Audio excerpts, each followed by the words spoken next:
امام جعفر صادق اتنے نرم مزاج تھے کہ پوچھیے مت.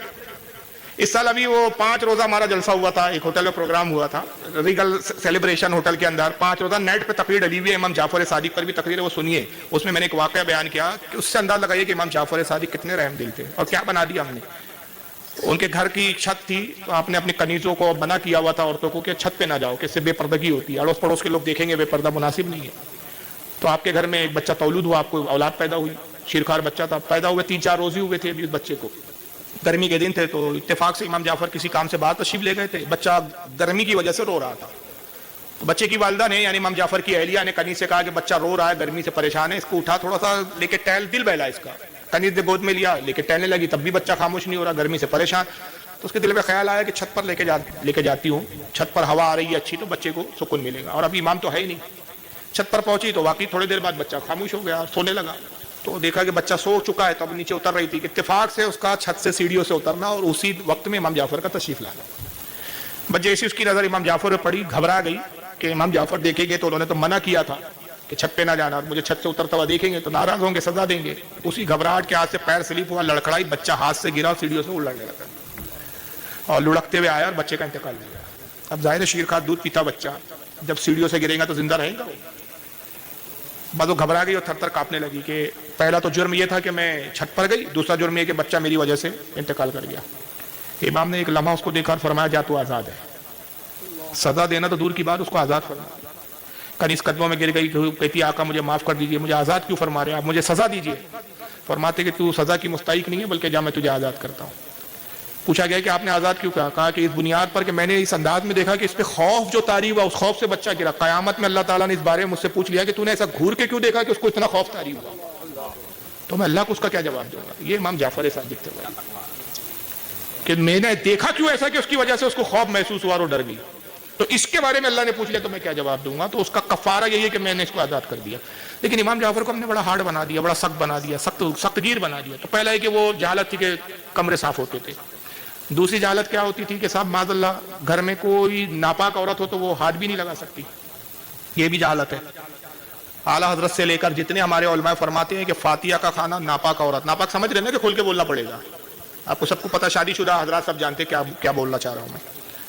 تو ناپاکی کی حالت میں فاتحہ کا کھانا بھی جائز ہے, پکانا بھی جائز ہے, چھونا بھی جائز ہے. امام جعفر کی اہلیہ کیا ناپاک نہیں ہوتی تھی؟ تو امام جعفر پہ کس کے ہاتھ کا کھانا کھاتے تھے؟ یہ کامن سینس بھی تو کوئی چیز ہوتی ہے. آپ کہیے نہیں نوکرانی بناتے, تو کیا نوکرانی کو لوازمات نہیں تھے؟ ارے اللہ کے نبی صلی اللہ علیہ وسلم نے تو یہاں تک فرمایا, حدیث صحیح بخاری کے اندر, سرکار ہمارے لیے آئیڈیل ہے بھائی. حضرت عائشہ ام المومنین عائشہ صدیقہ فرماتی ہے کہ رسول اللہ صلی اللہ علیہ وسلم مسجد میں اعتکاف فرما رہے ہوتے رمضان میں, اور میرا حجرہ اور مسجد نبوی کی دیوار لگی ہوئی تھی. مسجد نبوی میں کھڑکی تھی, آپ اس کھڑکی سے اپنے سر اقدس کو باہر نکالتے اور کہتے عائشہ میرے سر کو دھلا دو. تو کہتی یا رسول اللہ میں تو حائضہ ہوں, ناپاکی کی حالت میں. آپ فرماتے تیرا حیض تیرے ہاتھ میں نہیں ہے.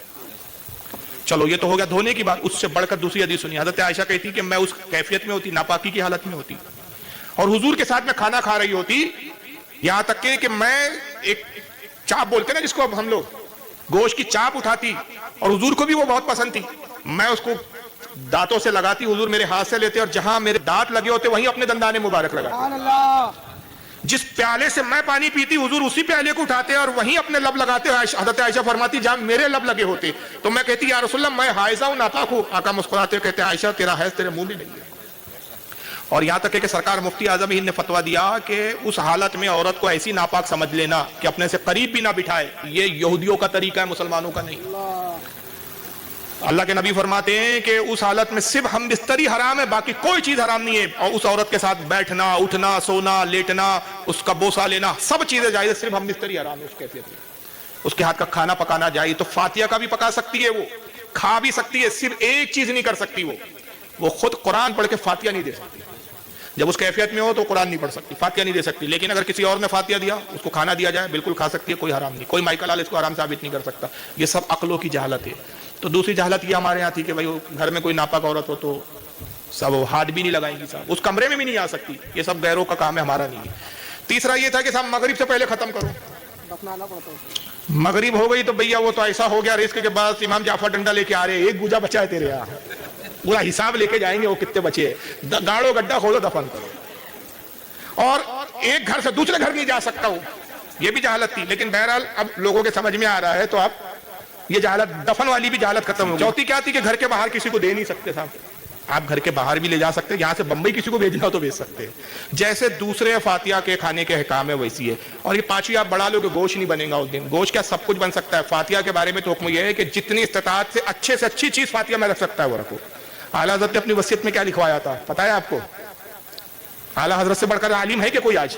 وہ تو مجھے لاؤ، میں دیکھنا چاہتا ہوں بھائی کون آج کا اعلیٰ حضرت۔ اعلیٰ حضرت نے 1 گھنٹہ 45 منٹ پہلے انتقال سے پہلے وصیت لکھائی، میری جو ہے فاتحہ میں پلاؤ، قورمہ، کیا کہتے شامی کباب، سیخ کباب، سارے آئٹم یہی ہے، قیمے کی پوری، سوڈے کی بوتل، یہ میری فاتحہ میں رکھی جائے۔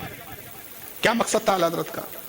رکھی جائے تو کیا اعلیٰ حضرت کھا رہے تھے کیا؟ نہیں، وہ تو بھائی جنت کی نعمتوں سے کہ میری فاتحہ کے بہانے وہ غریب جن کو یہ نعمتیں نہیں ملتی ان کو مل جائیں گی۔ سبحان اللہ۔ اور اس کے بعد فرماتے ہیں کہ خبردار خبردار میری فاتحہ کے اس کھانے کو غریب اور مسکین کو کھلائے، اغنیا پیسے والوں کو نہ کھلایا جائے، اور غریبوں کو باداب تہذیب تمیز عزت کے ساتھ بٹھا کے نہ کہ چھڑکا کے، چھڑکایا نہ جائے، عزت کے ساتھ بٹھا کر ان کو کھلایا جائے۔ یہی وجہ ہے کہ آج تک اعلیٰ حضرت کے عرس میں یہ رسم چلتی ہے۔ اور بہت سی ایک بات یاد آ رہی ہے، ایک بمبئی میں ایک بزرگ ہے جس سے اعلیٰ حضرت کی محبت بھی دیکھی ہے اور بزرگوں کے طریقے دیکھے۔ بمبئی میں مجھے جگہ کا نام یاد نہیں ہے، بمبئی کا بالکل اینڈنگ ہے، وہ بمبئی وہاں اینڈ ہو جاتا ہے اور وہاں بالکل سمندر لگ جاتا ہے اس سے۔ ایک مذہب بزرگ تھے، کسی سے بات ہی نہیں کرتے تھے وہ، اور الحمدللہ کیا پنیل نام ہے؟ ہاں پنیل نام ہے، مجھے ایگزیکٹ نام یاد نہیں ہے۔ اور میرے ایک بار حاضری کی سعادت مجھے میسر ہوئی۔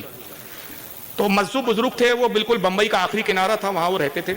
تو اعلیٰ حضرت فاضل بریلوی رضی اللہ تعالیٰ عنہ جب دوسرا حج فرما کے بمبئی آئے تو برہان ملت آپ کے مرید اور خلیفہ تھے، شاگرد بھی تھے، ان سے ایک دن اچانک فرماتے ہیں کہ برہان میاں ایک بگی کا انتظام کیجیے۔ تو بگی لے آئے، کہا حضور کہاں چلنا ہے؟ کہا کہ ایک بزرگ سے ملاقات کے لیے چلنا ہے۔ تو حضرت برہان ملت بڑے حیران کہ بھائی بمبئی میں کون بزرگ آ گئے جن سے اعلیٰ حضرت ملنا چاہتے ہیں، اور اعلیٰ حضرت کبھی بمبئی آئے بھی نہیں تھے اس سے پہلے۔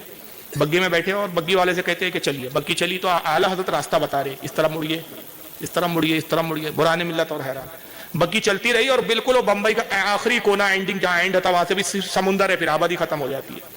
وہاں جب پہنچے تو وہ بزرگ بھی صاحب کشف تھے، مجذوب تھے، کسی سے بات کرتے نہیں تھے صاحب، وہ اپنے لوگوں کے درمیان میں بیٹھے تھے۔ اچانک اٹھے اپنی حجرے سے اور دوڑتے ہوئے روڈ تک تشریف لاتے۔ ان کو بھی احساس ہوگا کہ اعلیٰ حضرت آ رہے۔ اعلیٰ حضرت بگی سے اترے، دونوں بغل گیر ہوئے، بڑے فصیح زبان میں اعلیٰ سے انہوں نے گفتگو کرنا شروع کیا۔ اور مولانا کیسے ہیں آپ، خیریت سے؟ تو سارے لوگ حیران کہ تو کسی سے بات ہی نہیں کرتے، آج کیا ہوا کہ زبان آ گئی، بات کرنے لگے۔ ہاتھ پکڑا لے کر آئے بزرگ، اپنے پاس بٹھایا اور بزرگ کی زبان سے ایک جملہ نکلا، مولانا بتائیے کیا لیں گے آپ؟ شربت لیں گے، چائے لیں گے، کافی لیں گے، سوڈا لیں گے، دودھ لیں گے، کیا لیں گے آپ؟ ساری چیزوں کا نام لے لیجیے جتنی پینے والی چیزیں۔ تو اعلیٰ حضرت کا ادب دیکھیے، اعلیٰ حضرت کہتے ہیں حضور آپ بزرگ ہیں، کوئی بات آپ کی جھوٹی نہیں ہونی چاہیے، سبھی کچھ آپ جو ہے پیش کر دیجیے، آپ کی کوئی بات جھوٹی نہیں ہونا چاہیے۔ تو انہوں نے مریدوں کو اشارہ کیا، ایک مرید چائے لے آیا، دوسرا مرید کافی لے آیا، تیسرا مرید کولڈ ڈرنک لے کر آیا، اس زمانے کے جو بھی تھا وہ سوڈا چلتا تھا اس وقت، کولڈ ڈرنک نہیں ہوتا تھا، سوڈا لے آیا، ایک دودھ لے آیا صاحب، اور بھی جتنے مشروب تھے سب لایا، وہ پیالے آ گئے، ایک بڑا سا جگ لایا، اعلیٰ حضرت سب کو ایک ساتھ ملا دیا، عجیب و غریب چیز بن گئی وہ۔ اور اس کے بعد وہ پیالے میں لیا، پہلے اس بزرگ کو پیش کیا، بزرگ نے کہا مولانا آپ پہلے لیجیے، اور پھر پوری محفل کو پلایا۔ برہان ملت فرماتے وہ پیالہ مجھے بھی جب ملا، خدا کی قسم ایسا بہترین مشروب شربت میں نے زندگی میں کبھی پیا ہی نہیں تھا۔ سبحان اللہ۔ بہرحال بزرگوں کی باتیں ہیں، تو ہر چیز کھا سکتے ہیں بھائی، کوئی چیز گوشت نہیں کھا سکتے، انہیں سب فضول باتیں ہیں۔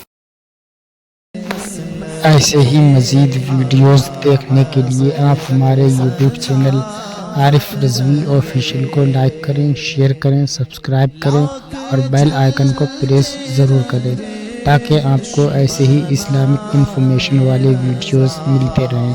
اور آپ اگر اپنی رائے کا اظہار کرنا چاہتے ہیں تو ہمیں کمنٹ باکس میں ضرور بتائیں۔ تو ملتے ہیں انشاءاللہ اور دوسرے کسی ویڈیو میں، جب تک کے لیے خدا حافظ، اللہ حافظ، فی امان اللہ۔